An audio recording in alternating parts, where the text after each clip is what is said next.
Stephen King, lu par Vincent. Misery. Humero un, fide, miramero un. Ces sons, même dans la brume. Mais parfois les sons, comme la douleur, s'estompaient, et il n'y avait plus que le brouillard. Il se souvenait des ténèbres compactes qui avaient précédé la brume. Cela voulait-il dire qu'il faisait des progrès ?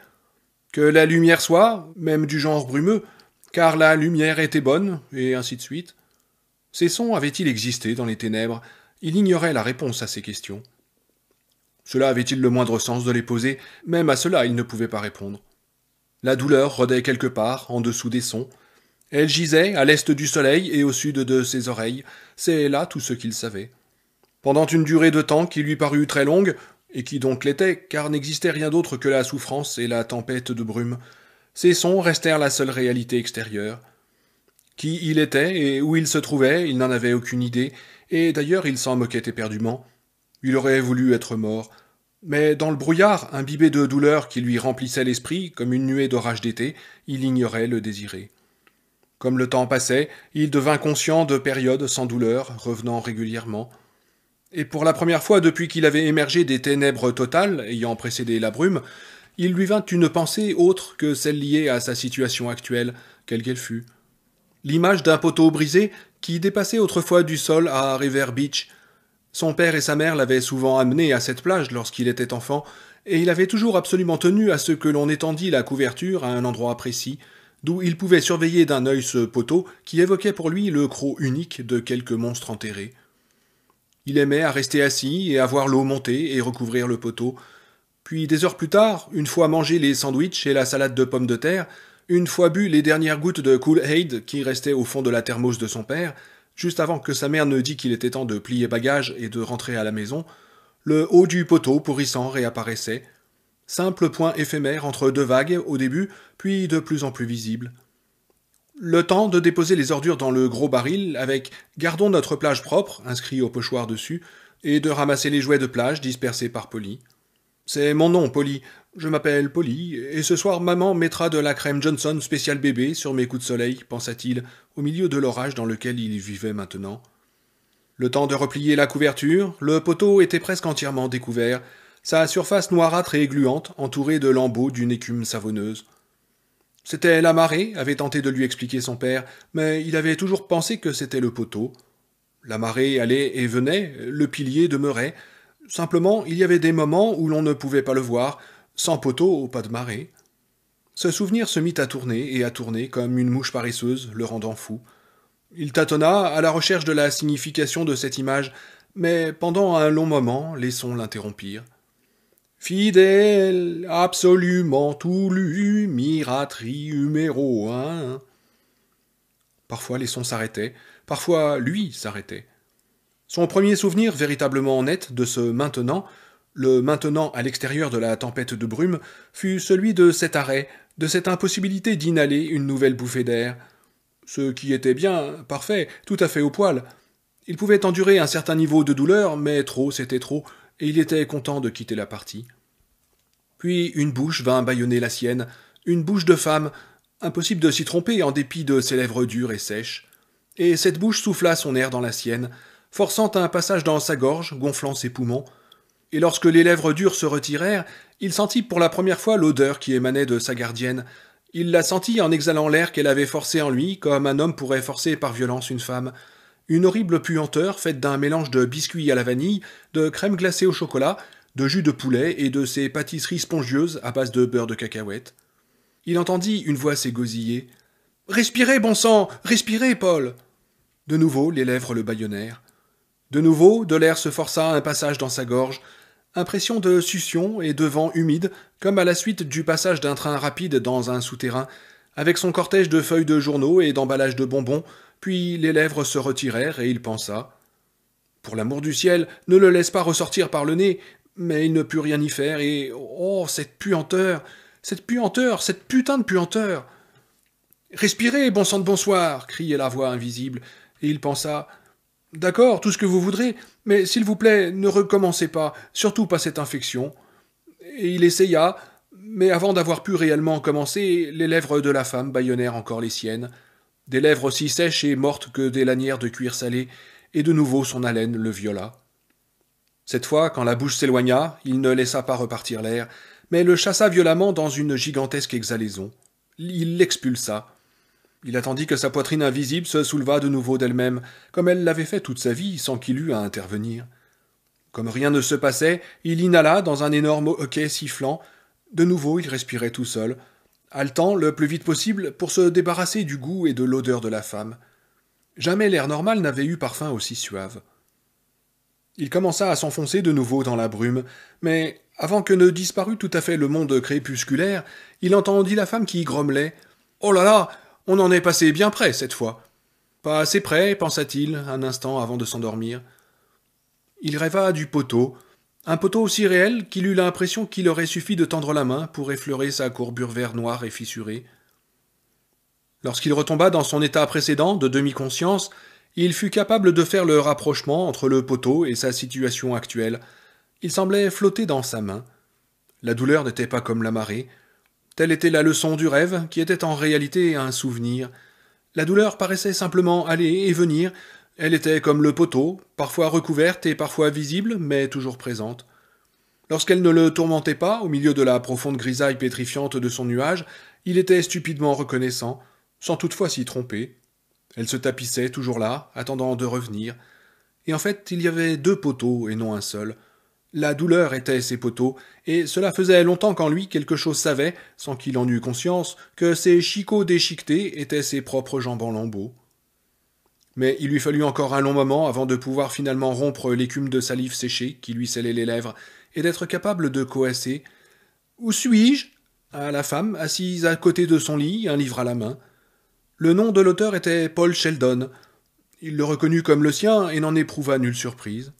« Sinwinder, dans le Colorado, dit-elle, quand il eut réussi à parler. Mon nom est Annie Wilkes, et je suis... Oh, je sais, la coupa-t-il, mon admiratrice numéro 1. Oui, répondit-elle avec un sourire. C'est exactement ce que je suis.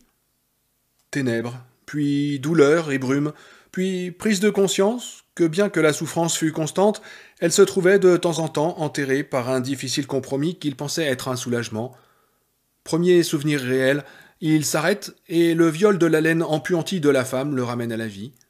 Deuxième souvenir réel, des doigts enfournent quelque chose dans sa bouche à intervalles réguliers, comme des gélules. Simplement, comme il n'avait pas d'eau dans la bouche, elles y restaient et fondaient avec un goût abominablement amer, un peu comme celui de l'aspirine. Il aurait bien aimé cracher pour se débarrasser de cette amertume, mais il n'était pas assez fou pour cela, car c'était ce goût amer qui faisait monter la marée au-dessus des poteaux.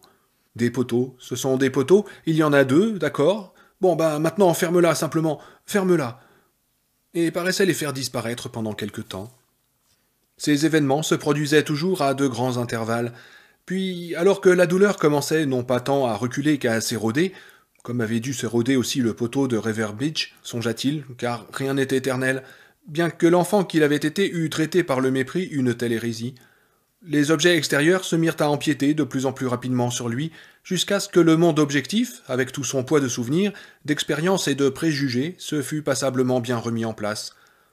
Il s'appelait Paul Sheldon et écrivait deux sortes de romans, ceux qui étaient bons et ceux qui se vendaient bien.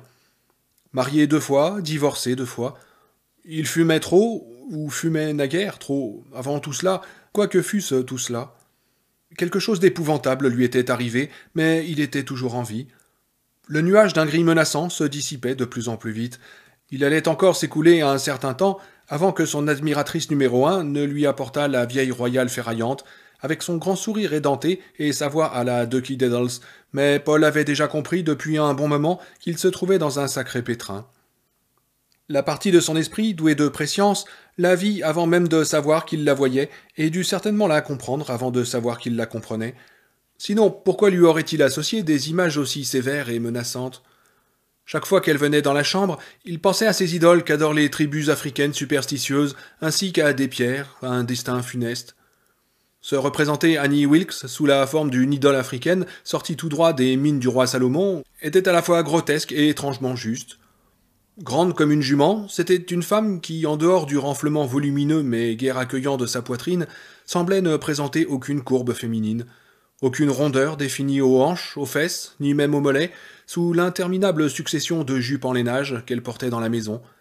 Elle disparaissait dans une pièce invisible pour enfiler des jeans avant d'accomplir des corvées à l'extérieur. Elle avait un corps monumental, mais dépourvu de générosité. Elle donnait une impression d'engorgement et de butoir plutôt que d'orifice accueillant, ou même simplement d'espace ouvert, de zone de hiatus. Plus que tout, il se dégageait d'elle une impression perturbante de compacité, comme si elle n'avait possédé ni vaisseau sanguin, ni même organe interne, comme s'il n'y avait eu que de l'Annie Wilkes bien solide, d'un flanc à l'autre et des pieds à la tête de cette femme.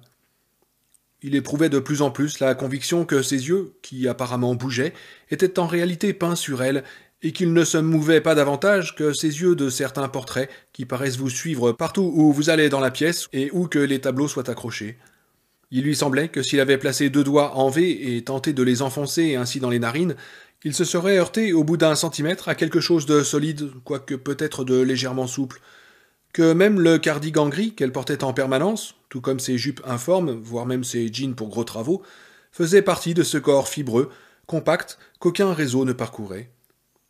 Si bien que cette impression d'idole sortie tout droit de quelque roman échevelé n'avait en réalité rien de surprenant. Comme une idole, elle ne donnait qu'une chose, un sentiment de malaise qui s'accroissait progressivement et tournait à la terreur. Comme une idole, elle prenait tout le reste. Non, attendez, c'est tout à fait injuste. Elle donnait bien quelque chose, ces gélules amères qui faisaient monter la marée au-dessus des poteaux. Les gélules étaient la marée. Annie Wilkes, la présence lunaire qui les entraînait dans sa bouche comme une vague rejette des espars sur une plage. Elle les lui apportait toutes les 6 heures, n'annonçant tout d'abord sa présence que par les 2 doigts qu'elle enfonçait dans sa bouche. Il ne tarda pas à les sucer avec enthousiasme en dépit de l'amertume.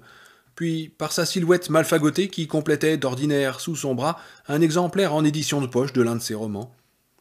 La nuit, elle lui apparaissait dans une robe rose et raillée, le visage brillant d'une crème quelconque. Il aurait pu en énumérer les principaux ingrédients sans difficulté, bien que n'ayant jamais vu le flacon d'où elle provenait, tant était forte l'odeur moutonnière de la lanoline. Et elle le secouait pour le tirer d'un sommeil aux rêves pâteux, épais, fétides, les gélules au creux de la main, une lune vérolée nichée dans un coin de fenêtre au-dessus de l'une de ses épaules de déménageur. Au bout d'un moment, alors que son inquiétude était devenue trop manifeste pour pouvoir être ignorée, il découvrit enfin le nom du produit dont elle le gavait. Il s'agissait d'un analgésique avec une forte composante de codéine, le Novril. Et si elle ne devait lui apporter le bassin que rarement, cela tenait non seulement à ce que son régime était entièrement constitué de liquide et de gelée. Au début, tandis qu'il était dans le nuage, elle l'alimentait par intraveineuse, mais aussi à ce que le Novril avait la constipation comme effet secondaire. Mais il en avait un autre, nettement plus sérieux, les risques d'insuffisance respiratoire chez les patients fragiles.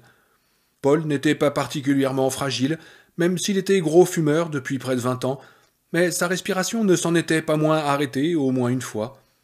Le même accident s'était peut-être produit sans qu'il en eût conscience alors qu'il gisait encore dans la brume, le jour où elle lui avait fait le bouche à bouche. C'était peut-être seulement un accident, comme il en arrive, mais il en vint plus tard à soupçonner qu'elle avait failli le tuer involontairement à cause d'une dose trop forte. Il n'en savait pas autant qu'elle le croyait sur ce qu'elle faisait. Ce n'était là que l'un des aspects d'Annie qui avait le don de le terrifier. Il découvrit 3 choses presque simultanément, environ 10 jours après avoir émergé du nuage sombre. La première était que Annie Wilkes possédait de vastes réserves de Novril. Elle disposait en réalité de vastes réserves de toutes sortes de médicaments. La deuxième, qu'il était accro au Novril, et la troisième, que Annie Wilkes était une dangereuse cinglée. Les ténèbres avaient précédé la douleur et le nuage de tempête. Il commença à se souvenir de ce qui avait précédé les ténèbres quand elle lui expliqua ce qui lui était arrivé. Ce fut peu de temps après avoir posé la traditionnelle question du dormeur qui se réveille désorienté, à quoi elle avait répondu qu'il se trouvait dans la petite ville de Sidwinder, au Colorado. Elle avait ajouté avoir lu chacun de ses 8 romans au moins 2 fois et dévoré ses préférés, à savoir la série des Misery, 4, 5, sinon 6 fois. Elle n'émettait qu'un vœu qu'il pût les écrire plus rapidement.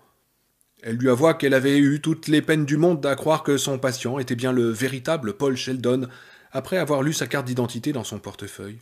« Au fait, où est mon portefeuille » demanda-t-il. « Je l'ai placé en lieu sûr, répondit-elle.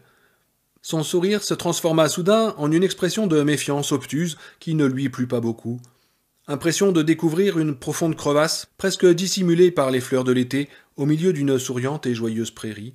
« Vous ne croyez tout de même pas que je vous ai volé quelque chose, non ?»« Oh, non, bien sûr que non, répondit-il. C'est simplement que le reste de ma vie s'y trouve, songea-t-il. Ma vie à l'extérieur de cette pièce, en dehors de la douleur, en dehors de cet apparemment étirement du temps, semblable à ces longs filaments de chewing-gum que font les gosses lorsqu'ils s'ennuient. Parce que c'est ainsi que ça se passe dans l'heure qui précède l'arrivée des gélules. Simplement quoi, monsieur l'homme, insista-t-elle. Et il vit avec inquiétude que le regard rétréci devenait de plus en plus sombre. La crevasse s'élargissait, comme si un séisme grondait en dessous de son front. Il entendait le gémissement aigu et régulier du vent, à l'extérieur, et il lui vint soudain à l'esprit cette image. Elle le soulevait et le balançait sur son épaule, sur laquelle il restait posé, comme un sac de toile sur un mur de pierre, et elle l'emportait à l'extérieur pour le déposer dans un banc de neige. Il allait geler à mort, mais avant cela, ses jambes l'élanceraient et il crierait. « C'est simplement parce que mon père m'a toujours dit de faire attention à mon portefeuille, répondit-il, surpris de la facilité avec laquelle il avait menti. Son père s'était fait un principe de ne prêter attention à Paul que dans la mesure où c'était strictement nécessaire, et autant qu'il s'en souvenait, ne lui avait jamais donné le moindre conseil de toute sa vie. Le jour du 14e anniversaire de Paul, Roger Sheldon lui avait tendu un préservatif Red Devil dans un emballage en alu. « Mets ça dans ton portefeuille, avait-il simplement dit. Et si jamais tu t'excites un peu trop pendant une séance au drive-in, prends quand même une seconde avant de l'être un peu trop et enfile ce truc-là. Il y a déjà trop de bâtards de par le monde et je ne tiens pas à te voir t'engager à 16 ans. » Et maintenant, Paul en rajoutait. « Je crois qu'il me l'a répété si souvent que ça m'est resté définitivement dans le crâne. Si je vous ai offensé, j'en suis sincèrement désolé. » Elle se détendit, sourit, la crevasse se referma. Les fleurs d'été se remirent de nouveau à hocher joyeusement la tête. Il s'imagina brusquement enfonçant la main dans ce sourire et n'y rencontrant rien, sinon des ténèbres élastiques. « Oh, il n'y a pas de mal, il est à l'abri. Mais attendez, j'ai quelque chose pour vous. » Quand elle revint, elle tenait un bol de soupe fumant à la main. Des légumes flottaient à la surface. Il ne put en avaler beaucoup, mais mangea cependant davantage qu'il ne l'aurait cru tout d'abord. Elle parut contente. Pendant qu'il prenait des forces, elle lui raconta ce qui s'était passé, et les choses lui revinrent au fur et à mesure qu'elle parlait. Il se dit que c'était bien de savoir comment il s'était retrouvé avec les jambes en morceaux, mais il y avait quelque chose dans la façon dont il l'apprenait qui le mettait mal à l'aise.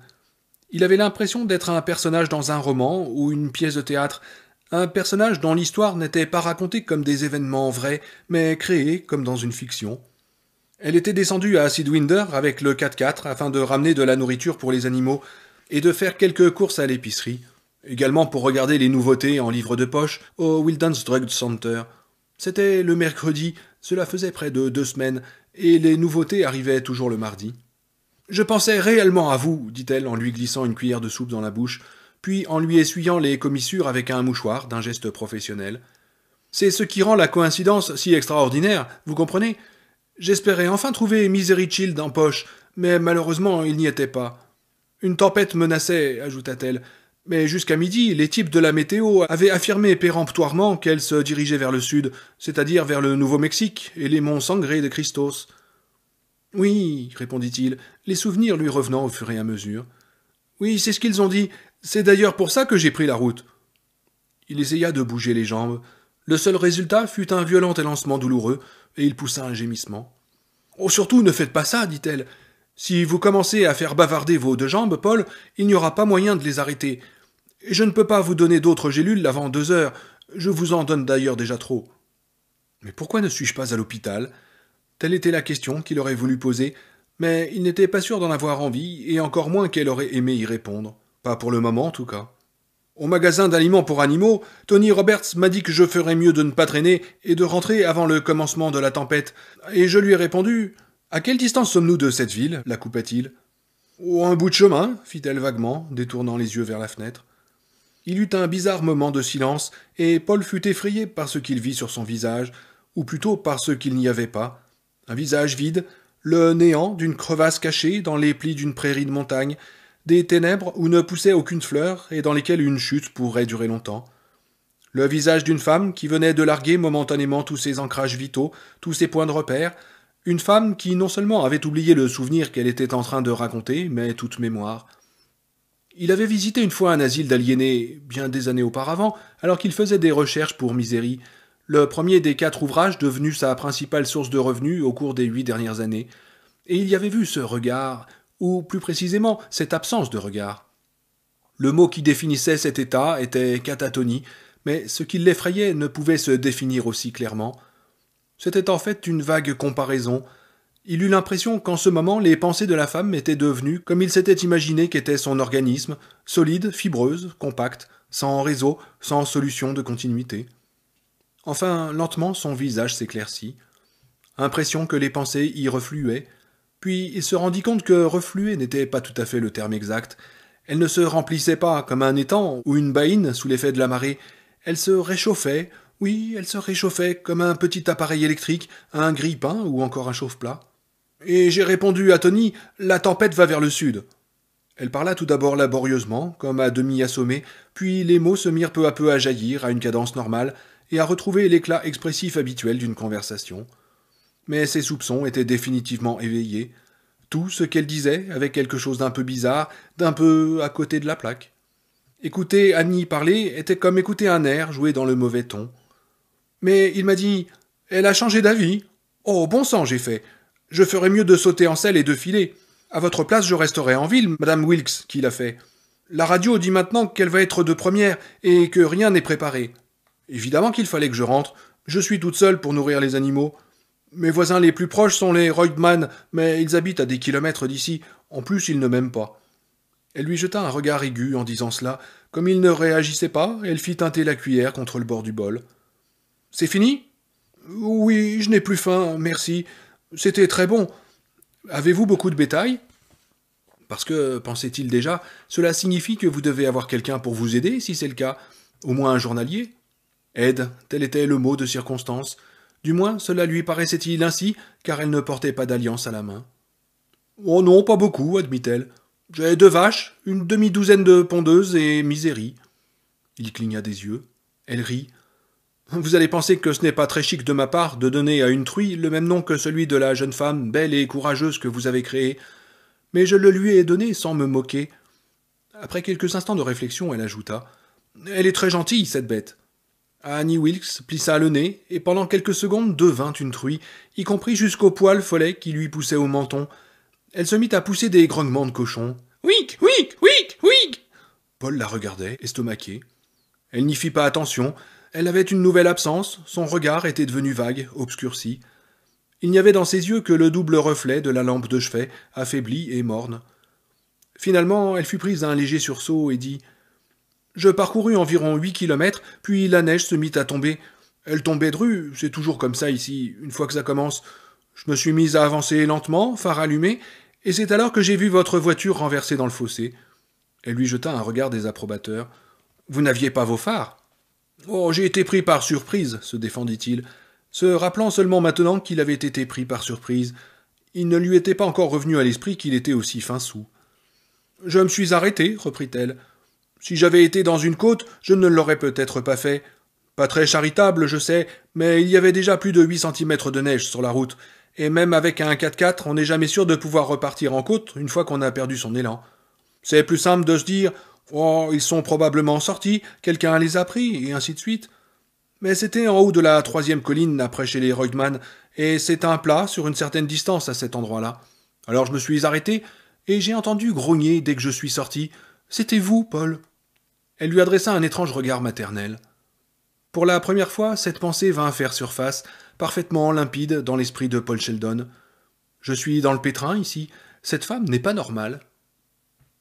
Pendant une vingtaine de minutes, elle resta assise à côté de lui, dans ce qui était peut-être une chambre d'amis, et continua de parler. Tandis que son organisme digérait la soupe, la douleur se réveilla dans ses jambes. Il se força à se concentrer sur ce qu'elle disait, sans y réussir complètement. Son esprit avait bifurqué. D'un côté, il l'écoutait raconter comme elle l'avait sorti de ce qui restait de sa Camaro 74. Ça, c'était le côté avec les violents élancements douloureux, les 2 poteaux déchiquetés commençant à faire de brèves apparitions entre 2 vagues, tandis que la mer se retirait. De l'autre, il se revoyait au boule de radeau hôtel, finissant son nouveau roman qui, merci Seigneur pour tes petites grâces, ne mettait pas en scène Misery Chastain. Il avait toutes sortes de bonnes raisons de ne pas écrire un nouveau Misery, mais il y en avait une qui l'emportait sur les autres, et elle était en béton armé. Misery, merci Seigneur pour tes plus grandes grâces, était finalement morte. Passée de vie à trépas, 5 pages avant la fin de Misery Child. Pas un œil n'était resté sec dans la maison lorsque s'était produit le tragique événement, pas même celui de Paul, si ce n'est que les larmes qui avaient coulé des siens avaient été le résultat d'un fou rire hystérique. En mettant l'ultime touche à son nouveau livre, un roman contemporain qui racontait l'histoire d'un voleur de voiture, il s'était souvenu du moment où il avait tapé la dernière phrase de Misery Child. C'est ainsi que Yann et Geoffrey quittèrent ensemble le cimetière de Little Dunthorpe, se souvenant mutuellement de leur chagrin, déterminés à trouver une nouvelle raison de vivre. Il avait été pris d'une telle hilarité en écrivant ces mots qu'il avait eu des difficultés à frapper les bonnes touches et dû faire plusieurs corrections. Merci Seigneur pour le ruban de correction de la bonne vieille IBM. Il avait écrit fin en dessous et s'était mis à cabrioler dans la pièce, cette même chambre du Bouldorado Hotel, en hurlant « Enfin libre! Enfin libre! Dieu Tout-Puissant! Je suis enfin libre! Cette stupide conne a enfin raccroché !» Le nouveau roman s'intitulait Fast Cars, et il n'avait pas ri en l'achevant. Il était simplement resté assis devant sa machine à écrire pendant un moment, en songeant « Tu viens peut-être de gagner le prochain Grand Prix du livre d'Amérique, mon vieux ?» Il avait alors décroché. Une petite échymose à la tempe droite, mais ça n'avait pas l'air de grand-chose. C'était vos jambes. Je l'ai vu tout de suite, même avec la lumière qui commençait à baisser, que c'était vos jambes. Le téléphone et demandait qu'on lui monte une bouteille de Dom Pérignon. Il se souvenait l'avoir attendu en faisant les 100 pas dans cette chambre où il avait terminé tous ses livres depuis 1974. Il se souvenait d'avoir donné un billet de $50 en pourboire au garçon d'étage avant de lui demander s'il avait entendu les prévisions de la météo. Il se souvenait de l'expression joyeuse et rayonnante du jeune homme lorsqu'il lui avait dit que la tempête qui se préparait devait en principe obliquer vers le sud, vers le Nouveau-Mexique. Il se souvenait du froid de la bouteille, du léger bruit produit par le bouchon qu'il avait dégagé délicatement. Il se souvenait du goût sec, acide et âpre du premier verre, puis d'avoir ouvert son sac de voyage et regardé son billet d'avion pour New York. Il se souvint soudain d'avoir décidé, sur un coup de tête, qu'il valait mieux que je vous ramène tout de suite à la maison. J'ai eu du mal à vous tirer jusqu'à la camionnette, mais je suis une femme solide, comme vous l'avez sans doute remarqué, et j'avais un tas de couvertures à l'arrière. Je vous ai enroulé dedans, et même à ce moment-là, alors qu'on n'y voyait plus grand-chose, j'avais l'impression de vous connaître, et je me suis dit que peut-être d'aller sortir la vieille Camaro du garage de l'hôtel et de partir comme ça vers l'ouest au lieu de prendre l'avion. De toute façon, qu'est-ce qu'il en avait à foutre de New York? Retrouver l'appartement vide, sinistre, accueillant comme une porte de prison, ayant peut-être été cambriolé? Ouais, rien à foutre, avait-il pensé, en reprenant une coupe de champagne. Go west, young man, prends la route de l'ouest, jeune homme. L'idée était assez folle pour tenir debout. Sans rien emporter, sinon quelques affaires de rechange, et le sac que j'ai trouvé, je l'ai pris aussi, mais on aurait dit qu'il n'y avait rien d'autre, et j'avais peur de vous voir mourir, alors j'ai fait démarrer la vieille Bessie, le manuscrit de Fast Cars, et puis filé vers Vegas ou Reno, ou la Cité des Anges. Il se souvint que l'idée lui avait paru un peu ridicule au début. C'était le voyage qu'il aurait pu imaginer de faire à 24 ans, après avoir vendu son premier roman, pas celui d'un homme qui avait franchi la quarantaine depuis 2 ans. Quelques coupes de champagne de plus, et l'idée ne lui paraissait plus aussi ridicule. Au contraire, elle lui paraissait en fait presque noble, une sorte de grande odyssée vers quelque part, une manière de se réhabituer à la réalité, après avoir arpenté les terres fictives du roman. Alors il était parti. Vacillé comme une vieille ampoule, j'étais sûr que vous alliez mourir, je veux dire, vraiment sûr. Alors j'ai pris le portefeuille dans votre poche revolver, j'ai regardé votre permis de conduire et j'ai lu le nom, Paul Sheldon, et je me suis dit, oh ça doit être une coïncidence, mais la photo d'identité vous ressemblait aussi. Alors j'ai eu peur et j'ai dû m'asseoir à la table de la cuisine. J'ai tout d'abord cru que j'allais m'évanouir. Au bout d'un moment, j'ai commencé à me dire que la photo était peut-être aussi une coïncidence. On a toujours des têtes terribles sur ces photos d'identité. Et c'est alors que j'ai trouvé votre carte de l'association des auteurs, puis une autre du Pen Club, et j'ai su que vous aviez des ennuis. Et des ennuis quand la neige a commencé à tomber. Mais longtemps avant cela, il s'était arrêté au bar du Bouldorado, où, moyennant un pourboire de $20, Georges lui avait donné une deuxième bouteille de Dom Pérignon qu'il avait bu tout en montant dans les Rocheuses par la I-70, sous un ciel couleur de plomb. Et quelque part, à l'est du tunnel Eisenhower, il avait quitté l'autoroute car la chaussée était parfaitement sèche et dégagée, car la tempête s'éloignait vers le sud, car les foutus tunnels le mettaient mal à l'aise.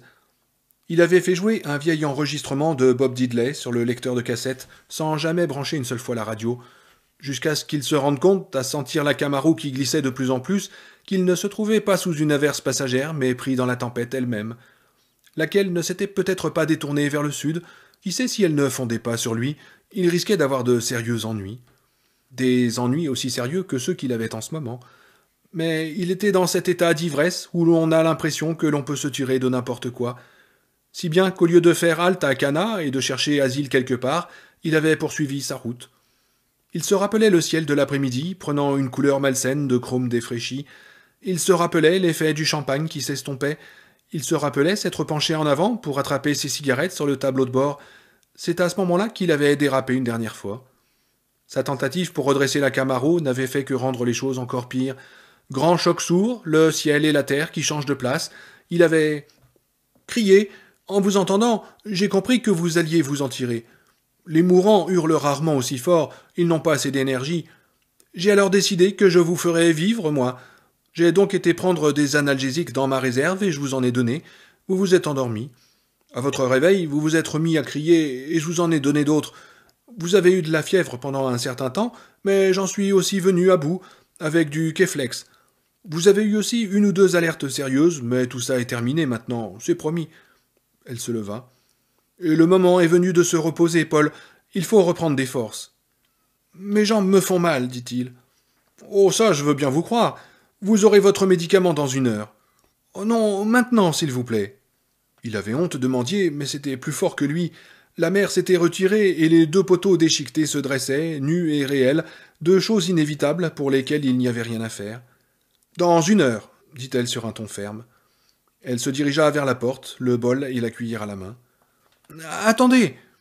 Elle se tourna et lui adressa un regard où se mêlaient sévérité et tendresse, une expression qui ne lui plut pas, absolument pas.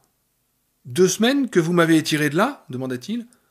De nouveau, elle eut cet air vague, ennuyé. Il n'allait pas tarder à apprendre qu'elle avait une notion plutôt floue du temps. Quelque chose comme ça, oui, dit-elle. Et je suis resté inconscient? Oui, presque tout le temps. Et qu'est-ce que j'ai mangé? Elle l'étudia du regard. 4, fit-elle laconiquement. 4 répéta-t-il. Elle prit sa surprise pour de l'ignorance. Je vous ai nourri par intraveineuse, si vous préférez, avec des tubes, ce qui explique les marques sur vos bras. Elle le regarda soudain avec une expression à la fois neutre et songeuse. Vous me devez la vie, Paul. J'espère que vous vous en souviendrez. J'espère que vous ne le perdrez jamais de vue. Et elle sortit sur ces mots. L'heure s'écoula. D'une manière ou d'une autre, elle finit par passer. Il gisait dans le lit, en sueur et frissonnant en même temps. D'une autre pièce lui parvinrent les sons d'une radio, et il reconnut bientôt les disques jockeys de WKRP, cette station de cinglés délirants de Cincinnati. Ensuite s'éleva la voix d'un annonceur proclamant les mérites des couteaux Jinzu en donnant un numéro d'appel gratuit.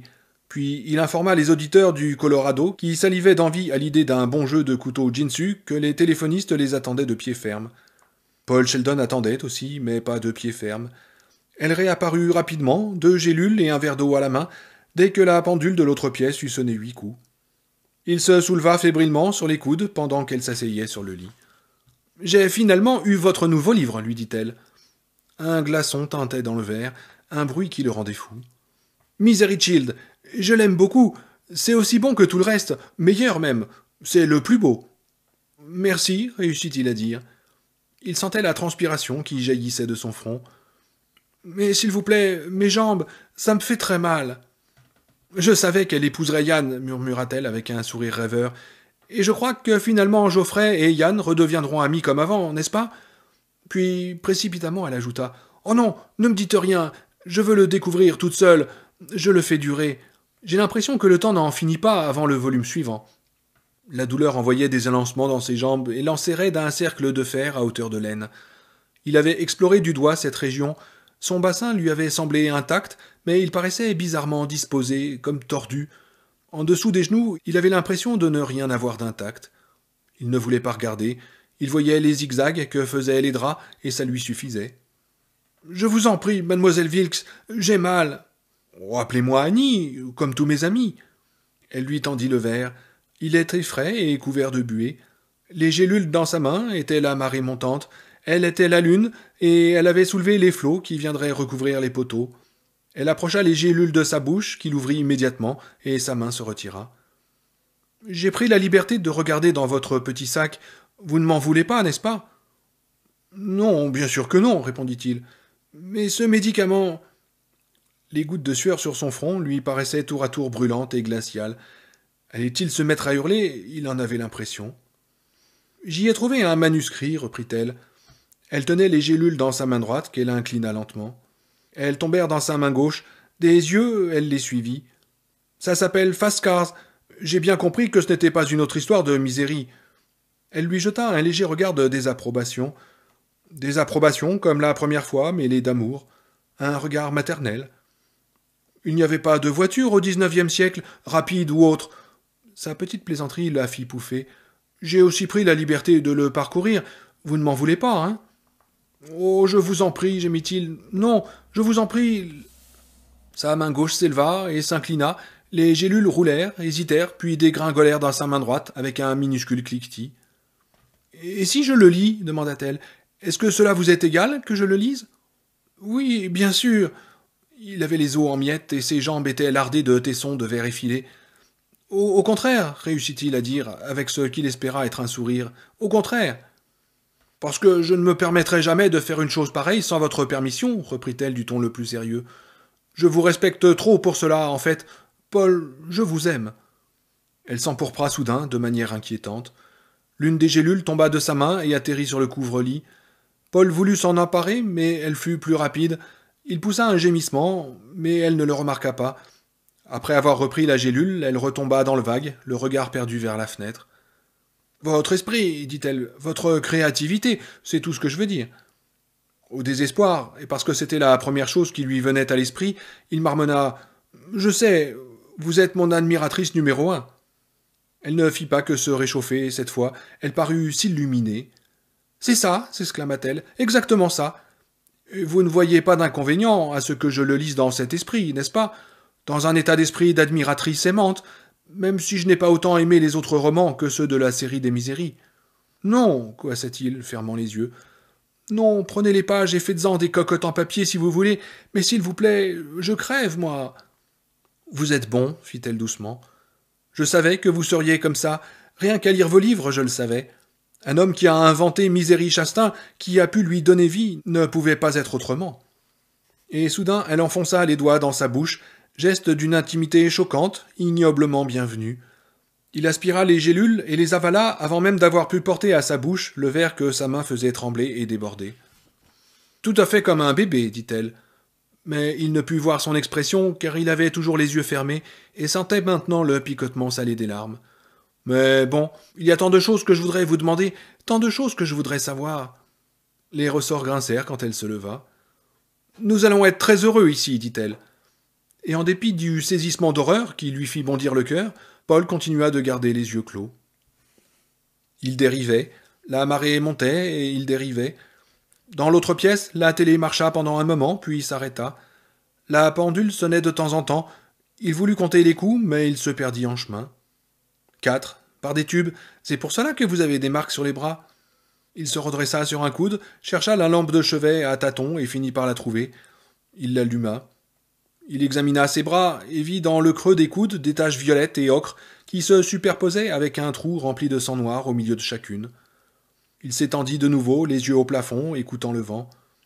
Il se trouvait près du sommet du col de la ligne de partage des eaux, au cœur de l'hiver, en compagnie d'une femme qui n'était pas très bien dans sa tête, une femme qui l'avait nourri par intraveineuse pendant qu'il était inconscient, une femme qui disposait apparemment d'une inépuisable réserve de médicaments, une femme qui n'avait dit à personne qu'il avait échoué ici. Ces détails étaient importants, mais il se rendit compte que quelque chose le devenait encore plus. La marée descendante qui s'amorçait. Il commença à tendre l'oreille vers la sonnerie du réveil à l'étage. Elle n'allait pourtant pas se déclencher tout de suite, mais il était temps pour lui de se mettre à l'attendre. Elle était cinglée, mais il avait besoin d'elle. « Oh, tu parles d'un pétrin, pensa-t-il, les yeux toujours tournés vers le plafond qu'il ne voyait pas, tandis que des gouttelettes de sueur perlaient de nouveau à son front. Le matin suivant, elle lui apporta encore de la soupe et lui dit qu'elle avait lu 40 pages de ce qu'elle appelait son livre manuscrit. Elle ajouta qu'elle ne le trouvait pas aussi bon que les autres. « C'est difficile à suivre. Ça n'arrête pas de sauter en avant et en arrière dans le temps. »« C'est technique, répondit-il. Il planait quelque part entre la douleur et l'absence de douleur, et était donc capable de penser un peu mieux à ce qu'elle disait. Question de technique, c'est tout. Le sujet commande la forme. Il supposait vaguement que ces trucs de métier pourraient l'intéresser, voire même la fasciner. Dieu sait s'il avait fasciné les étudiants des ateliers d'écriture auxquels il avait fait des cours dans sa jeunesse. Le garçon a un esprit confus, vous comprenez, et c'est pourquoi... Oh oui, il est très confus, et il est moins intéressant à cause de cela, dit-elle. Pas inintéressant, je suis sûr que vous ne pourriez imaginer un personnage sans intérêt, mais moins intéressant. Et tous ces gros mots, pas une ligne sans un gros mot, ça manque de... Elle se mit à ruminer, tout en lui donnant sa soupe d'un geste automatique, essuyant ce qui débordait sur son menton sans presque regarder, à la façon d'une dactylo expérimentée qui ne jette que de rares coups d'œil sur son clavier. C'est ainsi qu'il comprit, sans effort, qu'elle avait été infirmière. Non, pas médecin, oh non. Jamais un médecin n'aurait anticipé le dégoulinement de la soupe comme ça, ni su l'essuyer d'une main aussi experte. Si le type de la météo avait fait son travail moitié aussi bien que Annie Wilkes fait le sien, je ne serais pas dans ce putain de merdier, pensa-t-il amèrement. Ça manque de noblesse, s'écria-t-elle soudain, avec un sursaut qui faillit lui faire renverser la soupe à l'orge sur le visage levé de Paul. En effet, répondit-il d'un ton patient, je comprends ce que vous voulez dire, Annie. Il est exact que Tony Bossarano est un être sans noblesse. C'est un môme sorti du bidonville qui s'efforce de s'arracher à son milieu, vous comprenez. Et ces termes, eh bien, tout le monde les utilise dans... Non, c'est faux, s'exclama-t-elle, en lui jetant un regard meurtrier. Comment croyez-vous que je fais quand je vais au magasin d'aliments pour bétail en ville? Que pensez-vous que je dise? Dis donc, Tony, donne-moi ce sac de bouffe pour cochon et un sac de maïs de vache, et ainsi de suite. Et que croyez-vous donc qu'ils me répondent? Vous avez raison, Annie. C'est ça, parler?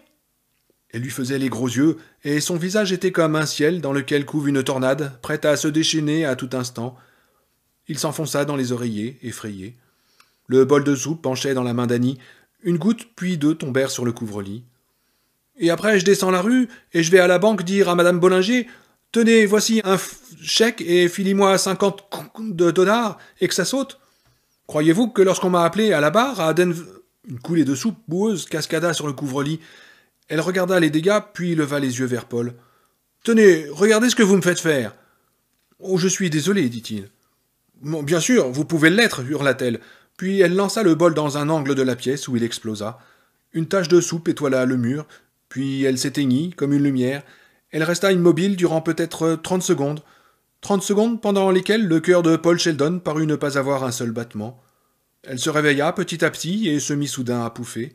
« J'ai un de ces caractères, dit-elle. »« Je suis désolé, fit-il, la gorge sèche. »« Oh, vous pouvez bien. » Les traits de son visage se relâchèrent à nouveau, et elle regarda vers le mur, l'air boudeur. Il pensa qu'elle allait encore passer aux abonnés absents, mais au lieu de cela, elle poussa un soupir et soulagea le lit de sa masse. « Vous n'avez pas besoin d'utiliser ce genre de mots dans les livres de Misery, parce qu'ils n'en utilisaient pas à l'époque. Ils n'étaient même pas inventés. Une époque bestiale exige un vocabulaire bestial, j'imagine. C'était mieux en ce temps-là. Vous devriez vous en tenir à vos histoires de misérie, Paul. Je vous le dis sincèrement, comme votre admiratrice numéro 1. Elle alla jusqu'à la porte et se retourna pour le regarder. Je vais remettre le livre manuscrit dans votre sac et finir Misery Shield. Je reviendrai peut-être sur l'autre, ensuite. Oh, ne le faites pas si ça doit vous rendre furieuse, répondit-il en esquissant un sourire. J'aime autant que vous ne le soyez pas. C'est qu'en quelque sorte je dépends de vous. Elle ne lui rendit pas son sourire. Oui, c'est exact, n'est-ce pas, Paul? Et elle sortit. La marée descendit, les piliers ressurgirent. Il se mit à attendre la sonnerie de l'horloge, 2 coups. Les 2 coups retentirent. Il était à demi redressé sur les oreillers et ne quittait pas la porte des yeux. Elle entra. Elle avait enfilé un grand tablier par-dessus son cardigan et l'une de ses jupes. Elle tenait un seau à la main. « Je suppose que vous voulez prendre votre biscornouille de médicaments, dit-elle. Oui, s'il vous plaît. » Il essaya de lui adresser un sourire de gratitude et éprouva de nouveau cette honte. Il se trouvait grotesque, étranger à lui-même. « Je l'ai, reprit-elle, mais je dois commencer par nettoyer ces saletés dans le coin, ces saletés que vous avez faites. Il faudra attendre que j'ai fini. » Cloué au lit, ses jambes en forme de branches brisées sous les couvertures, une sueur froide ruisselant avec lenteur le long de ses joues, il la regarda traverser la pièce, poser le seau sur le sol, ramasser les débris du bol, sortir de la chambre pour aller les jeter. Revenir s'agenouiller à côté du seau et en tirer une serpillière savonneuse qu'elle essora avant d'entreprendre de nettoyer la tache de soupe séchée sur le mur. Cloué au lit, il la regardait et finalement se mit à trembler, des tremblements qu'il ne pouvait contenir et qui rendaient la douleur pire encore. Elle se retourna une fois et le vit qui frissonnait et trempait son drap de sueur. Elle lui adressa un sourire entendu, chargé de tant de sournoiseries qu'il aurait pu facilement la tuer. Ça s'est desséché, dit-elle, en regardant de nouveau vers l'angle du mur. J'ai bien peur d'en avoir pour un bon moment, Paul. Elle frotta. La tache disparut lentement de l'enduit, mais elle continua de plonger la serpillière dans le seau, de la tordre, de frotter et de tout recommencer. Il ne pouvait pas lui voir le visage, mais l'idée, la certitude qu'elle avait été prise d'une nouvelle absence et pourrait continuer à frotter le mur pendant des heures se mit à le tourmenter. Finalement, juste avant que la pendule ne sonne un coup, la demie de 2 heures, elle se leva et laissa retomber la serpillière dans l'eau. Elle prit le seau et sortit de la pièce sans un mot. Cloué au lit, il tendit l'oreille vers les craquements du plancher qui trahissaient le passage de sa masse imposante et compacte et l'entendit qui vidait l'eau. Puis, à sa stupéfaction, qui le remplissait à nouveau. En silence, il se mit à crier. Jamais la marine ne s'était retirée aussi loin. Il ne voyait plus que des flaques boueuses et les 2 poteaux déchiquetés projetant pour l'éternité leurs ombres tailladées. Elle revint, s'immobilisa un instant sur le seuil de la chambre et étudia le visage mouillé de Paul avec ce même mélange de sévérité et d'amour maternel dans son expression. Puis ses yeux se tournèrent vers l'angle de la pièce. Il ne restait aucune trace de la tache de soupe. « Il faut que je rince maintenant, dit-elle, sinon le savon va laisser une trace plus sombre. Je dois tout faire et tout faire à fond. Quand on vit seul, on n'a aucune excuse de bâcler le travail. Ma mère avait une devise, Paul, et je la mets en pratique. Une fois crasseux, jamais net. Voilà ce qu'elle disait. S'il vous plaît, gémit-il, s'il vous plaît, j'ai mal, c'est à mourir. Mais non, vous ne mourrez pas. Je vais crier, dit-il, se mettant à pleurer plus abondamment.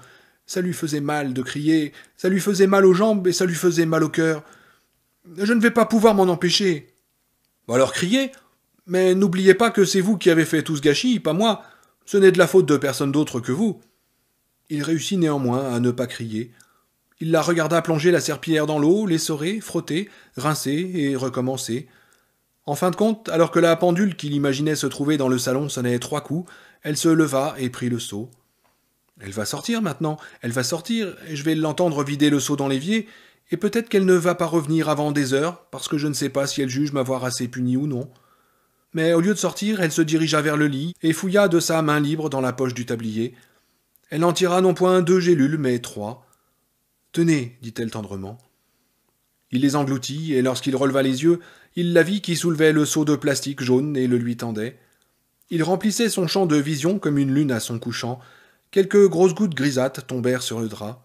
« Faites-les descendre avec ça, ordonna-t-elle. Il y avait toujours de la tendresse dans sa voix. Il la regarda, les yeux exorbités. « Allez-y, je sais que vous êtes capable de les avaler sans eau, mais je vous prie de croire que je peux vous les faire rendre instantanément. Après tout, ce n'est que de l'eau de rinçage, ça ne vous fera pas de mal. » Elle se pencha sur lui comme un menhir, le seau légèrement incliné. Il voyait la serpillière qui ondoyait comme noyée dans les profondeurs troubles de l'eau. Il devinait une croûte savonneuse dessus. Quelque chose en lui protesta, mais il n'hésita pas une seconde. Il but rapidement, faisant descendre les gélules, et il eut dans la bouche le même goût que lorsque sa mère autrefois l'obligeait à se laver les dents avec du savon. Son estomac se révulsa, et il émit un rot grave. « À votre place, j'éviterais de rendre, Paul. Pas d'autre avant 9 heures ce soir. » Elle le contempla quelques instants, le regard vide et inexpressif, puis son visage s'éclaira. « Vous ne me mettrez plus en colère, hein, n'est-ce pas ?»« Non, souffla-t-il. » Mettre en colère la lune qui apportait la marée montante? Quelle idée, quelle affreuse idée. « Je vous aime, dit-elle, et elle l'embrassa sur la joue. Puis elle sortit sans regarder derrière elle, portant le seau comme une paysanne solidement découplée porterait un seau de lait, en l'éloignant légèrement du corps sans même y penser, afin de ne rien renverser. Il resta allongé, un goût fait d'un mélange de sable et de plâtre dans la bouche, goût de savon aussi. Pas question de dégueuler, pas question de dégueuler. Finalement, ce qu'il y avait d'impératif dans cette idée commença à s'estomper, et il se rendit compte qu'il allait s'endormir. Il avait réussi à conserver le médicament assez longtemps pour qu'il commence à faire effet. Il avait gagné, pour cette fois. Il rêva qu'un oiseau le dévorait. Ce n'était pas un bon rêve. Il y eut une détonation et il pensa « Oui, bien, parfait, descendez-le, descendez cette saloperie !» Puis il se réveilla et comprit qu'il s'agissait seulement d'Annie Wiggles qui refermait la porte de derrière. Elle était sortie faire ses corvées. Il entendit l'écrasement étouffé de ses pas dans la neige. Elle passa devant la fenêtre, accoutrée d'un parka au capuchon relevé.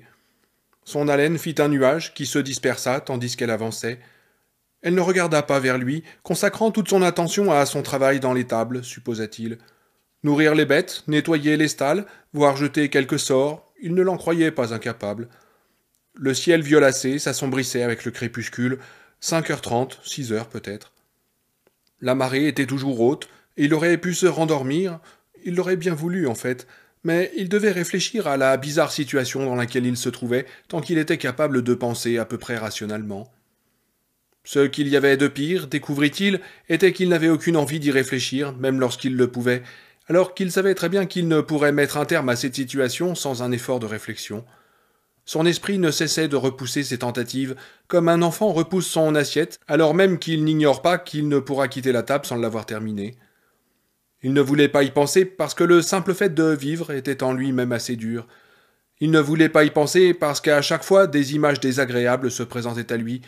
La façon dont elle s'absentait, les idoles de pierre auxquelles elle lui faisait penser, le seau de plastique jaune qu'elle avait projeté vers son visage comme une lune sur le point de s'écraser. Penser à ces choses-là ne changerait rien à la situation, mais dès qu'il évoquait dans son esprit Annie Wiggles et ce qu'elle lui faisait dans cette maison, telles étaient les pensées qui lui venaient, chassant toutes les autres. Son cœur se mettait à battre trop fort, de peur essentiellement, mais aussi en partie de honte. Il se revoyait, approchant les lèvres du bord du seau jaune. Il revoyait l'eau de rinçage, avec sa pellicule savonneuse et la serpillière qui flottait au fond. Il revoyait tout cela, mais également comment il avait bu, et bu sans hésiter. Jamais il ne pourrait raconter cela à quelqu'un, en admettant qu'il en sorte un jour, et il songea qu'il avait la possibilité de se mentir à lui-même. Il sut qu'il n'en serait jamais capable. Cependant, malheureux ou non, et il l'était, il avait encore envie de vivre. Réfléchis donc, nom de Dieu. Seigneur, es-tu déjà terrorisé au point de ne même pas pouvoir essayer? Non, mais presque. C'est alors qu'une pensée étrange, pleine de colère, lui vint à l'esprit. Elle ne comprend pas le nouveau livre parce qu'elle est trop stupide pour comprendre de quoi il est question dedans. Pensée qui n'était pas seulement étrange. En de telles circonstances, l'effet que pouvait produire Fastcards sur Annie Wiggles était sans aucune espèce d'intérêt. Mais revenir sur les choses qu'elle avait dites était au moins une voie nouvelle à explorer, et se sentir en colère contre elle valait mieux que d'avoir peur d'elle, si bien qu'il s'y engagea avec un certain empressement. Trop stupide? Non. Trop enfoncée dans ses habitudes? Non seulement elle ne veut pas changer, mais la seule idée de changement la révulse. Oui, et même si elle était cinglée, était-elle si différente dans l'évaluation de son travail des centaines de milliers d'autres personnes, des femmes à 90%, qui, un peu partout dans le pays, trépignaient d'impatience en attendant chaque nouvel épisode de 500 pages des turbulentes aventures de l'enfant trouvé qui s'était élevé jusqu'à épouser un père du royaume? Non, absolument pas. Elle voulait misérie, misérie et misérie. Chaque fois qu'il avait pris 1 ou 2 années pour écrire l'un de ses autres romans, ceux qui avaient représenté à ses yeux son œuvre sérieuse, au début avec certitude, puis avec espoir, et finalement avec une espèce de désespoir sinistre, il avait reçu des monceaux de lettres de protestation de ces femmes, dont beaucoup signaient « Votre admiratrice numéro 1 ». Le ton de ces lettres allait de la stupéfaction, en fin de compte ce qui lui faisait le plus mal, jusqu'aux reproches et à la colère ouverte, mais le message était partout identique. Ce n'était pas ce que j'attendais, ce n'était pas ce que j'espérais. Je vous en prie, redonnez-nous Misérie. Je veux savoir ce que fait Misérie. Il aurait pu écrire à nouveau au-dessus du volcan, un autre Moby Dick, c'était sans importance. Elle voulait Misérie et seulement Misérie. C'était difficile à suivre et pas intéressant. Tous ces gros mots. La colère le reprit. Colère contre sa compacité sans faille. Colère à l'idée qu'il était littéralement kidnappé, gardé prisonnier ici, obligé de devoir choisir entre boire l'eau de rinçage trouble d'un seau ou souffrir le martyre à cause de ses jambes en pièces. Sans compter, pour couronner le tout, qu'elle avait eu le culot de critiquer le meilleur livre qu'il eût jamais écrit. « Va te faire foutre, toi et tes gros mots en C ou en P », s'exclama-t-il.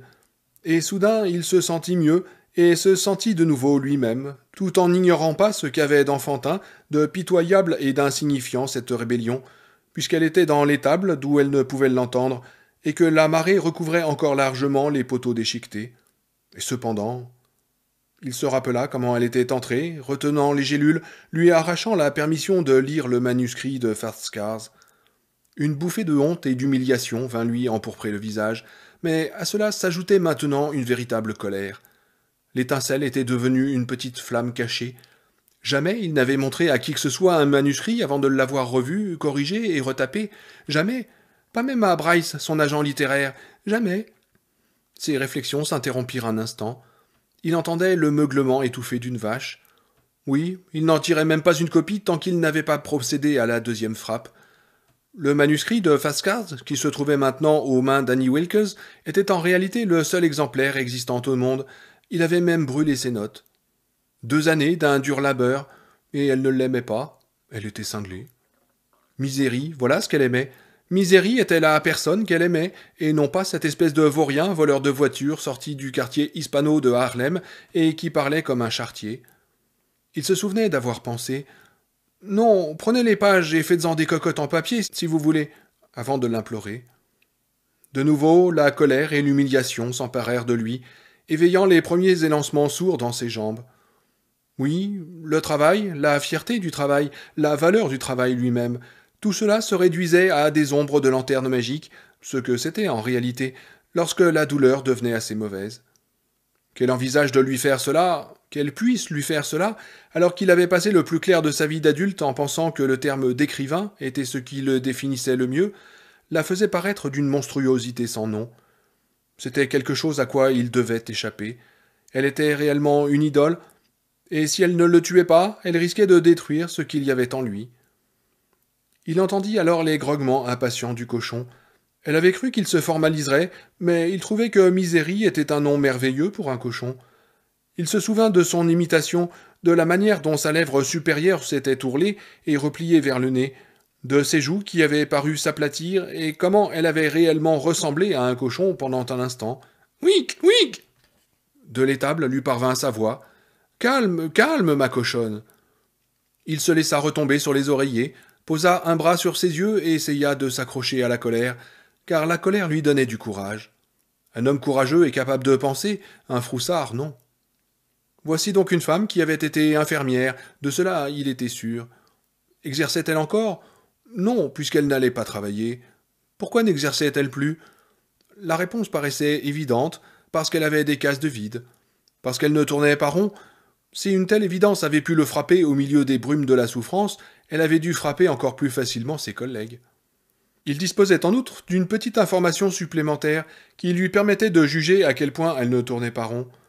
Elle l'avait tirée de l'épave de sa voiture, et au lieu d'appeler la police ou une ambulance, elle l'avait installée dans la chambre d'amis. Elle lui avait balancé des intraveineuses dans les bras et une charretée de saloperies dans le corps. Tellement bien qu'il avait fait au moins ce qu'elle appelait un accident respiratoire. Elle n'avait dit à personne qu'il se trouvait ici, et puisqu'elle ne l'avait encore pas fait, cela signifiait qu'elle n'en avait nullement l'intention. Aurait-elle eu le même comportement si ça avait été Tartampion de Trifouillis les oies qu'elle avait trouvé dans l'épave ? Non.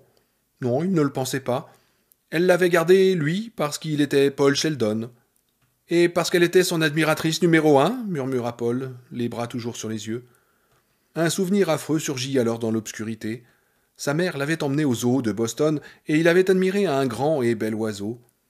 Il resplendissait des couleurs les plus somptueuses, rouge, violet, bleu roi, qu'il eût jamais vu. Mais il avait aussi lu dans son regard une tristesse infinie. Il avait demandé à sa mère d'où venait cet oiseau, et lorsqu'elle lui avait répondu d'Afrique, il avait compris qu'il était condamné à mourir dans la cage où il vivait, loin, très loin de l'endroit où Dieu avait prévu qu'il fût. Il se mit alors à pleurer. Sa mère lui acheta un esquimau glacé. Il s'arrêta de pleurer pendant un moment, puis la mémoire lui revint et il recommença. Si bien qu'elle dut le ramener à la maison, et qu'elle lui dit pendant le voyage en tramway qu'il n'était qu'une mauviette et un pleurnichard. Ses plumes, son œil. Dans ses jambes, les élancements montèrent en régime. Non, non. Il pressa plus fort le creux du bras contre ses yeux. De l'étable lui parvenaient des coups sourds et espacés. Impossible de dire de quoi il s'agissait, bien sûr, mais il l'imaginait qui... Votre esprit, votre créativité, c'est tout ce que je voulais dire. Déplaçait des bottes de foin dans le grenier du talon de ses chaussures. Il se représentait la chute des paquets d'herbes sèches dans les mangeoires de l'étable. L'Afrique, cet oiseau venait d'Afrique. C'est alors que, coupant le fil de ses réflexions avec la netteté d'une lame de rasoir, lui revint sa voix agitée, vociférant presque lorsqu'elle avait dit « Croyez-vous que lorsque j'ai été appelé à la barre à Denver ?»« À la barre. Quand on m'a fait venir à la barre à Denver. Jurez-vous de dire la vérité, toute la vérité, rien que la vérité, et que Dieu vous vienne en aide ?»« Je ne sais pas où il a eu ça, je le jure. Il est toujours en train d'écrire des choses comme ça. Annie Wilkes, si vive. Mon nom est Annie Wilkes. » Il voulut l'obliger à en dire davantage, mais elle refusait. « Allons, un effort, grommela-t-il, le bras toujours sur les yeux. C'était de cette façon qu'il pensait le mieux, qu'il l'imaginait le mieux. Sa mère aimait à dire à madame Mulvaney, la voisine, quelle merveilleuse imagination il avait, si vive, et quelle merveilleuse histoire il écrivait, sauf bien entendu quand elle le traitait de mauviette et de pleurnichard. Allons, un effort, allons, allons. Il arriva à imaginer le tribunal de Denver, à voir Annie Wilkes à la barre, non pas habillée d'un jean, mais d'une robe violet sombre et limée sous un affreux chapeau. Il imaginait la salle du tribunal, bourrée de spectateurs, un juge chauve et portant des lunettes. Il lui voyait aussi une moustache qui blanchissait, et aussi une marque de naissance en dessous de cette moustache, laquelle cependant ne recouvrait pas entièrement la tache. Annie Wilkes, il lisait déjà à 3 ans, vous vous rendez compte? Dans cet esprit d'admiratrice aimante, il est toujours en train d'écrire des choses, d'imaginer plein de trucs. Maintenant, je dois rincer. D'Afrique, cet oiseau vient... Allez, vas-y, murmura-t-il. Mais il ne put avancer davantage. Le greffier lui demanda de décliner son identité, et elle répéta sans fin qu'elle était Annie Wilkes, sans ajouter autre chose. Elle se tenait là, avec son corps solide, fibreux, menaçant, qui déplaçait l'air, et redisait son nom encore et toujours, mais c'était tout. S'efforçant toujours d'imaginer pour quelle raison l'ancienne infirmière qui le retenait prisonnier avait bien pu se retrouver devant un tribunal de Denver, Paul s'enfonça peu à peu dans le sommeil. Il se trouvait dans une salle d'hôpital. Un grand soulagement l'envahit, si grand qu'il se sentit sur le point de pleurer. Quelque chose avait dû se passer pendant son sommeil. Quelqu'un était venu, ou bien Annie Wilkes avait changé d'idée, ou s'était ému. Ça n'avait pas d'importance. Il s'était endormi dans la maison du monstre femelle et s'était réveillé à l'hôpital. Mais comment se faisait-il qu'on l'eût installé dans une salle aussi longue? Elle avait la taille d'un hangar d'avion. L'endroit était rempli de rangées identiques de lits, avec dedans des hommes branchés sur des bouteilles de produits nutritifs identiques, accrochés à des supports identiques. Il s'assit et se rendit compte que les hommes étaient également identiques. Ils étaient tous lui. Puis, au loin, il entendit sonner la pendule et comprit qu'elle sonnait au-delà de la barrière du sommeil. Ce n'était qu'un rêve. La tristesse remplaça le soulagement. À l'autre bout de la salle gigantesque s'ouvrit une porte et Annie Wilkes entra, habillée d'une robe tablier et coiffée d'un bonnet. La tenue que portait Misery Chastain dans Misery's Love. Elle tenait au bras un panier d'osier. Une serviette en dissimulait le contenu. Elle enroula la serviette tandis qu'il la regardait. De la main, elle prit quelque chose dans le panier et le jeta au visage du premier Paul Sheldon endormi. Il se rendit compte que c'était du sable. Annie Wilkes jouait à être Misery Chastain, jouant à être le marchand de sable, la marchande de sable. Il s'aperçut alors que le visage du premier Paul Sheldon était devenu d'un blanc de spectre dès que le sable l'avait atteint.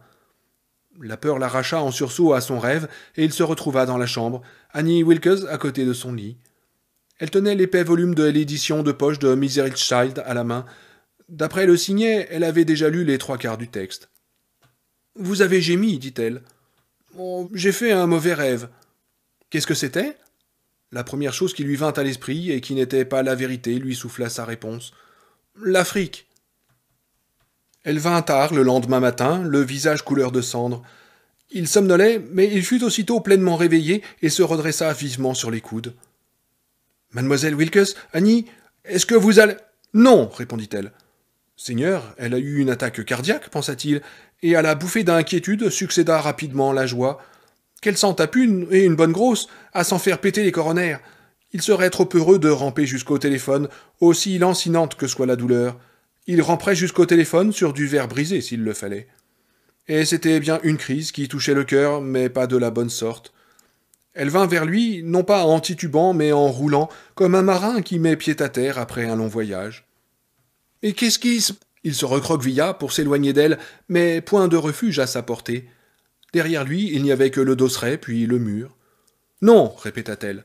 Elle atteignit le bord du lit, s'y cogna, oscilla et parut un instant sur le point de s'écrouler sur lui. Puis elle s'immobilisa, là, le regardant, le visage toujours d'un blanc de craie, les tendons du cou saillants comme des cordes, une veine pulsant au milieu de son front. Elle ouvrit sèchement les mains, les referma en 2 points à la compacité rocheuse, les ouvrit à nouveau d'un coup sec. « Espèce de sale oiseau !» dit-elle. « Mais je ne comprends... » Il ne finit pas sa phrase, car soudain il avait compris, et il eut l'impression que tout son buste devenait creux, puis disparaissait complètement. Il venait de se souvenir de l'emplacement du signet la nuit dernière, vers le dernier quart de l'ouvrage. Elle l'avait terminé, elle savait tout ce qu'il y avait à savoir. Que finalement c'était Yann, et non pas Misery, qui était stérile. Était-elle restée assise dans ce salon qu'il n'avait encore jamais vu, bouche bée, les yeux exorbités, tandis que Misery finissait par prendre conscience de la vérité, soupesait sa décision et rejoignait Geoffrey en cachette. Ses yeux s'étaient-ils remplis de larmes lorsqu'elle avait compris que Misery et Geoffrey, bien loin d'avoir une liaison clandestine dans le dos de l'homme que tous deux aimaient, lui offraient le plus grand cadeau qu'ils pouvaient lui faire.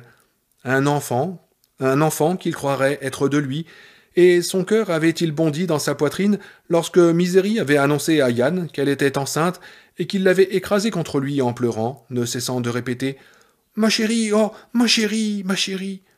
Il eut la certitude, durant ces quelques secondes, que tout s'était déroulé ainsi. Mais au lieu de verser les larmes provoquées par un chagrin exalté, comme elle aurait dû le faire lorsque Misery était morte en donnant naissance au garçon, que vraisemblablement Yann et Geoffrey allaient élever ensemble, elle était devenue folle furieuse. « Elle ne peut pas mourir !» vociféra Annie Wilkes. Ses mains se fermaient et s'ouvraient à un rythme de plus en plus rapide, brutalement. « Misery Chastain ne peut pas mourir !»« Mais Annie, je vous en prie, Annie !» Un pichet d'eau en verre était posé sur la table de chevet. Elle le prit et l'en menaça. Un peu d'eau froide inonda son visage. Un glaçon vint atterrir à côté de son oreille gauche et glissa le long de l'oreiller jusque dans le creux de son épaule. En esprit, très vite, il l'imagina le frappant avec le pichet, se vit mourir d'une fracture du crâne et d'une hémorragie cérébrale massive dans une marée d'eau glacée. La chair de poule lui hérissa les bras. Elle avait envie de le faire, c'était indiscutable. Au dernier moment, elle pivota sur elle-même et projeta le pichet d'eau contre la porte, sur laquelle il explosa, comme l'autre fois le bol de soupe. Elle ramena son regard sur lui en chassant du revers de la main les cheveux tombés devant ses yeux. 2 petites taches rouges et dures fleurissaient maintenant dans le blanc de ses joues. « Sale oiseau !» octa-t-elle. « Oh, espèce de sale oiseau ! Mais comment avez-vous pu ?» Il parla rapidement, avec précipitation, des éclairs dans le regard, sans quitter un instant son visage des yeux, convaincu que sa vie dépendait en cet instant de ce qu'il serait capable de dire au cours des 30 secondes suivantes. En 1871, Annie, il était fréquent que les femmes meurent en couche. Misery a donné sa vie pour son mari, son meilleur ami et son enfant. L'esprit de Misery continuera. Mais je ne veux pas de son esprit, hurla-t-elle, agitant sous son nez des doigts en crochet semblables à des griffes, comme si elle s'apprêtait à lui arracher les yeux. C'est elle que je veux, et vous l'avez tuée, vous l'avez assassinée. Ses mains se refermèrent en 2 poings, et elle se mit à marteler l'oreiller de part et d'autre de sa tête, furieusement. Il s'enfonçait profondément dans la plume, et Paul rebondissait comme une poupée de chiffon. Un éclair de douleur monta de ses jambes, et il se mit à crier. « Mais je ne l'ai pas tué !» hurla-t-il. Elle s'interrompit brusquement, le regardant avec cette expression rétrécie, noire, la crevasse qui s'entr'ouvrait. « Bien sûr que non !» fit-elle d'un ton amèrement sarcastique. « Mais si ce n'est pas vous qui l'avez fait, Paul Sheldon, alors qui ?»« Personne !» répondit-il plus calmement. « Elle est morte, c'est tout !» En fin de compte, il savait que telle était la vérité. Si Misery Chastain avait réellement existé, il n'ignorait pas que l'on aurait pu lui demander d'aider la police dans son enquête, pour employer l'euphémisme habituel. Après tout, il avait un mobile, il la haïssait. Dès le 3e volume, il la haïssait, en fait. Pour le 1er avril, 4 ans auparavant, il avait fait tirer, à titre privé, un opuscule de quelques pages qu'il avait fait parvenir à des amis choisis. Il l'avait intitulé « Misery's Hobby ». En fait de violon d'Ingres, Misery passait un joyeux week-end à la campagne à persécuter Growler, le setter irlandais de Yann. Il aurait très bien pu l'assassiner, mais il ne l'avait pas fait. Et finalement, en dépit du mépris grandissant qu'il éprouvait pour elle, la mort de Misery avait été comme une surprise pour lui. Il était resté suffisamment fidèle à lui-même pour que l'art continuât d'imiter la vie, même pauvrement, jusqu'à la fin des aventures banales de Misérie. Elle était morte de manière tout à fait inattendue, ses joyeuses cabrioles n'y avaient rien changé. « Vous mentez, siffla Annie. Je pensais que vous étiez bon, mais non, vous ne l'êtes pas. Vous n'êtes qu'un sale vieil oiseau menteur. » « Mais elle s'est éteinte, c'est tout, dit-il. Ce sont des choses qui arrivent, parfois. C'est comme dans la vie, lorsque quelqu'un, simplement... » Elle renversa la table de chevet. Le petit tiroir peu profond se vida. Son bracelet montre et sa petite monnaie se répandirent. Il ignorait qu'ils étaient là. Il se recroquevilla encore plus. « Vous devez me croire né de la dernière pluie, gronda-t-elle, les lèvres retroussées. Dans mon travail, j'ai vu mourir des douzaines de gens, des centaines maintenant que j'y pense. Parfois, ils passent en gémissant, parfois pendant leur sommeil. Ils s'éteignent, comme vous dites, c'est vrai. Mais les personnages d'une histoire ne s'éteignent pas comme ça. » Son ton montait. « Dieu nous appelle à lui lorsqu'il pense qu'il est temps, et un écrivain est comme Dieu pour ses personnages. C'est lui qui les a conçus, comme Dieu nous a conçus. Et d'accord, personne ne peut aller demander des comptes à Dieu. Je veux bien, mais pour ce qui est de Misérie, je vais vous dire une chose, espèce de sale oiseau. Je vais vous dire qu'il se trouve que Dieu a eu les 2 jambes brisées, et que le hasard a fait que Dieu s'est retrouvé dans ma maison à manger ma nourriture, et que... » Elle passa alors aux abonnés absents. Elle se redressa, tandis que ses mains retombaient mollement le long de son corps, et se mit à contempler le mur auquel était accrochée une vieille photo de l'Arc de Triomphe. Elle resta là, immobile, tandis que Paul la regardait, paralysé dans son lit, 2 marques profondes dans l'oreiller, de part et d'autre de sa tête. Il entendait l'eau du pichet qui finissait de s'égoutter sur le sol, et il lui vint à l'esprit qu'il pourrait commettre un meurtre. C'était un problème qui lui était arrivé de se poser sur un plan strictement académique jusqu'ici, mais cette fois-ci c'était sérieux, et il détenait la solution. Si elle n'avait pas elle-même lancé le pichet, il l'aurait brisé sur le sol et essayé de lui ouvrir la gorge avec un éclat de verre pendant qu'elle restait plantée là, aussi inerte qu'un porte-parapluie. Il examina les objets qui s'étaient répandus du tiroir, mais il n'y avait que des pièces, un stylo, un peigne et la montre. Pas de portefeuille, et, plus important, pas de scie lame suisse non plus. Elle revint à elle petit à petit, et sa colère, au moins, s'était dissipée. Elle le regarda avec tristesse. « Je crois que je ferais mieux de partir maintenant. Je pense qu'il vaut mieux que je ne vous tourne pas trop autour pendant un certain temps. Ce ne serait pas très judicieux. »« Partir? Mais où ?» demanda-t-il. « C'est sans importance. Un endroit que je connais. Si je reste ici, je vais faire quelque chose d'idiot. J'ai besoin de réfléchir. Au revoir, Paul. » Elle traversa la pièce. « Serez-vous de retour pour me donner mes médicaments » demanda-t-il, inquiet. Elle prit la poignée de la porte et referma le battant sans répondre. Pour la première fois, il entendit le grincement d'une clé. Le bruit de pas qui s'éloignent. Il fit la grimace quand elle cria sur un ton de colère, des mots qu'il ne put distinguer, et un autre objet tomba et vola en morceaux. Une porte claqua. Halètement d'un démarreur, moteur qui hoquette, couinement grave et étouffé de pneus manœuvrant sur la neige tassée. Puis bruit d'un véhicule s'éloignant lentement, dans un ronronnement qui diminue, devient un bourdonnement léger, puis plus rien. Il était seul. Seul dans la maison d'Annie Wilkes, enfermé à clé dans une chambre, dans un lit. La distance qui séparait ce lit de Denver était comme celle qui séparait ce zoo de Boston de l'Afrique. Allongé sous les draps, il regardait le plafond, la gorge sèche, le cœur battant, vite. Au bout d'un moment, la pendule du salon sonna à midi et la marée commença à refluer.